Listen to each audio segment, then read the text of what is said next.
Good afternoon. Today I'm going to talk to you about Bud Fowler. Everybody knows about Jackie Robinson breaking the Major League Baseball's color barrier, but he actually was not the first black man in professional baseball. That title goes to a man named Bud Fowler, and he played with white teams in the 1870s. Now, he was born John Jackson Jr., and he lived in Cooperstown, New York. He got the nickname Bud because of his tendency to call others that.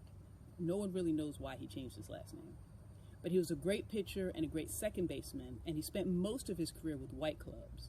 Now, he made his premiere in 1878 when a team in Massachusetts that was called the Lynn Live Oaks, their pitcher got sick, and he was already pitching for an amateur team nearby. He got called up, and the rest was history. So even though Jim Crow hadn't really found its way into baseball yet, Fowler still dealt with a lot of racism, and hostility towards blacks made him have a pretty nomadic baseball career. So over 5 years, he ended up playing with 10 different teams between New Mexico, Michigan, Nebraska, and Ohio. His father had been a barber when he was growing up, so Fowler also would help support himself in the off-season by cutting hair. One cool thing about Bud Fowler is he's right now currently recognized as the inventor of shin guards because he had to tape protective wood to his legs due to cheap shots from racist opponents who would throw balls at his legs or slide into second base cleats first.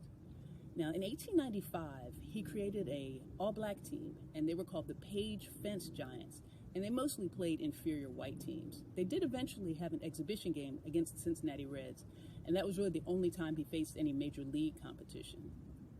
The last team that he did play for was in a small town called Findlay, Ohio, and he played with them until 1899 when his teammates finally had him removed. And then after that, there were no black players until Jackie Robinson. So that is today's Black History Bite on Bud Fowler.